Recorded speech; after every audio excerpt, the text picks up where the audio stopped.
Эфирда Татарстанның көньяк көнчыгыш хәбәрләре, студияда Резеда Шамсуллина. Исәнмесез, бүгенге программада. Татарстанда тирлекләр арасында бруцеллез шире таралган. Әтнә районында карантин. Күршеләр ашыгыч рәвештә авыруны булдырмас өчен саклык чаралары күрәләр. Вирус кешеләр өчен дә куркыныч. Әлмәттә Елки 10 яңа ел комедиясының ябык күрсәтүе узды. Аның бер өлеше җәй көне Нефтчеләр башкаласында төшерелде. 20-нче гасыр башындагы газета таратучы Әлмәт урамнарында пәйда булды. Шәһәр халкы гадәти булмаган почтальон кулыннан бушлай Знамя труда һәм Әлмәт таңнары газеталарын кабул итте. Лениногорскида гадәттән тыш хәлләр буенча комиссия утырышы узды. Көн тәртибендәге төп мәсьәлә бруцеллезның керүенә юл куймау. Әтнә районында тирлекләр һәм кешеләр өчен куркыныч булган бруцеллез авыруы килеп чыккан. Шул сәбәпле хуҗалыкның 5000 баш тирлеге юк ителәчәк. Саклану чаралары турында сюжетта сөйлибез. Бруцеллез куркынычы аркасында тирлекчелек предприятиеләре ябык эш режимына күчте.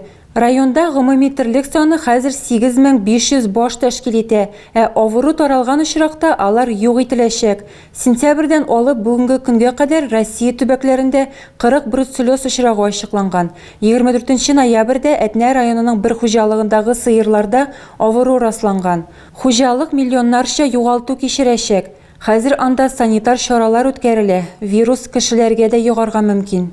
Люди заражаются при обслуживании больного скота, при забое животных, при получении приплода, то есть это врачи могут заболеть или же работники животноводства, то есть или околоплодными жидкостями через кожу. Бруцеллезны дәвалап булмый, күпчелек очракта инвалидлыкка китерә, гадәти грипп кебек башлана. Уже через дней 7-10 дней уже появляются различные формы его. Она бывает как суставная форма, висцеральная форма, то есть суставная – это когда все суставы начинают опухать, да?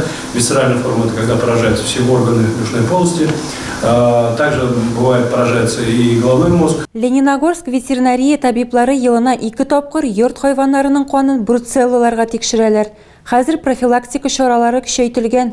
Халыкка сатучыдан документлар таләп итәргә уялмаска киңәш итәләр. Просьба к нашим жителям: непроверенную продукцию, как молоко, молочную продукцию, мясо, мясную продукцию, непроверенную и не прошедшую ветеринарно-санитарную экспертизу просим не покупать. Әлмәттә Елки 10 Россия комедиясының ябык күрсәтүе узды. Шәһәрне очраклы гына сайламадылар, биредә эпизодларның берсен төшерделәр.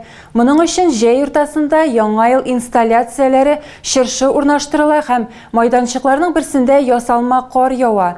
Премьерада безнең иҗат төркеме дә булып кайтты. А я не видел его еще.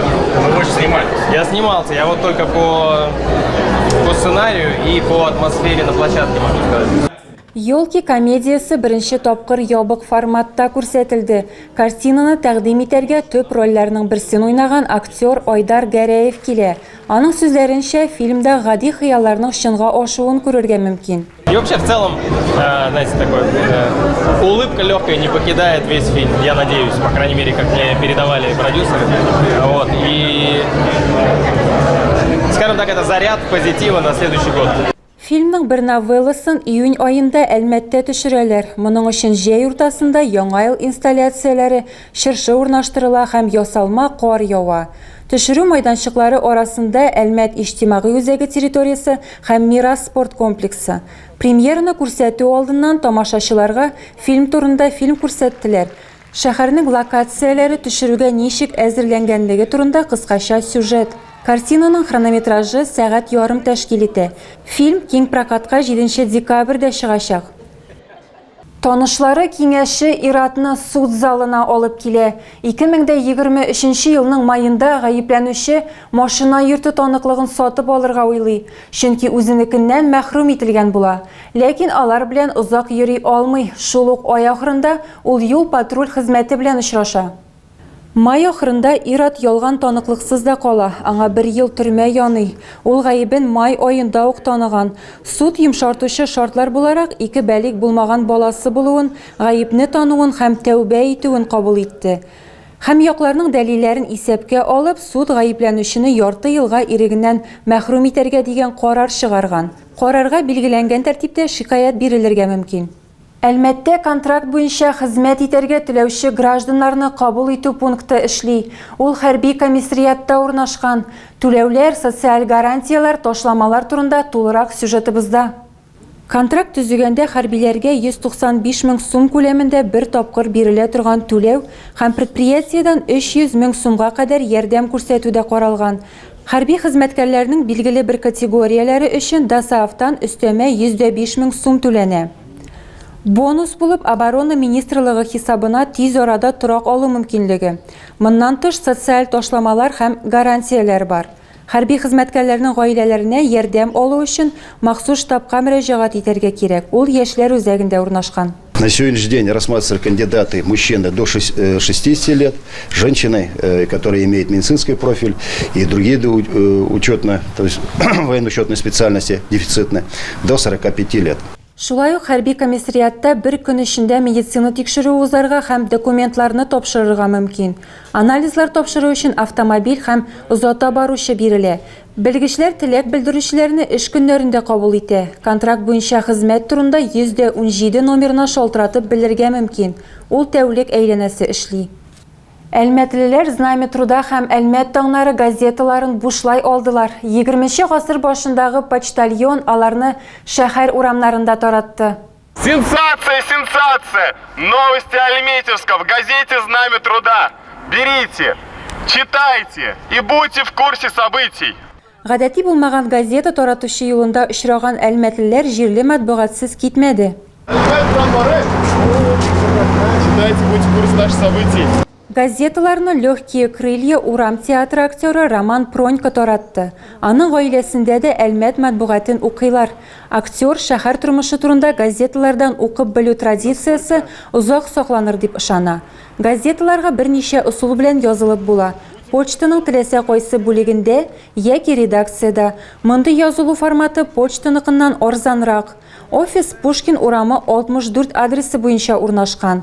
Яисә Знамя труда һәм Әлмәт таңнары газеталарының журналистын яки ЮВТ-24 каналында телетапшыру алып баручыны өегезгә чакыра аласыз.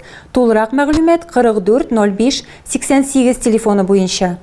Әлмәт районының 8 мең укучысы хәрби патриотик диктант Бөтен Россия акциясында катнашты. Аларга педагоглар да кушылды. Диктантны 25-нче мәктәптә дә язганнар. Ул күбрәк тест форматында. Акциядә катнашучыларга 50 сорауга җавап бирү өчен 60 минут бирелә.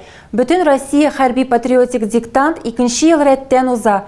Максаты Россиянең хәрби тарихы турында белемнәрне тирәнәйтү, яшьләр арасында патриотизм тәрбияләү. Баулы районында социаль фондның клиентлар хезмәте базасында төбәктә 5-нче өлкән буын вәкилләре өчен аралашу үзәге ачылды. Ул аралашу гына түгел, төрле һөнәрләрне үзләштерү урыны да булып торачак.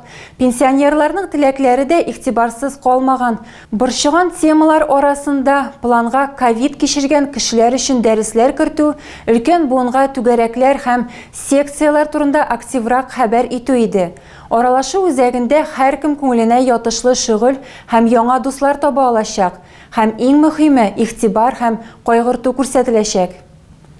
Бас кызым әпипә, идәннәре селкенсен. Түбән Мактамада яшүсмерләр арасында Син биюдә дип исемләнгән бәйге узды. Батылда яшьләр клубларыннан 20-гә якын тәрбияләнүче катнашты. Бәйге Түбән Мактаманың Родничок яшьләр клубында үтте. Ул 5 этаптан торды. Бу көзге уяну, бию марафоны, бию тарихы, бию алгоритмы һәм һава элемтәсе. Әкият персонажлары өчен дә урын табылды.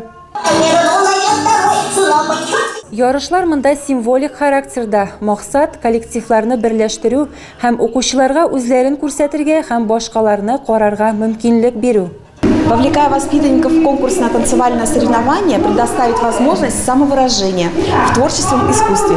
Нәтиҗәдә беренче урынны аэронавтика командасы алды. Икенче урында 220 вольт бию төркеме, ә өченче баскычта электрон. Тагы да күбрәк яңалыклар һәм тапшырулар белән безнең сайтта таныша аласыз. Без социаль челтәрләрдә дә бар, хәбәрләр юллагыз. Бүгенгә менә шулар. Мин сезнең белән сау булашам. Исән-имин булыгыз.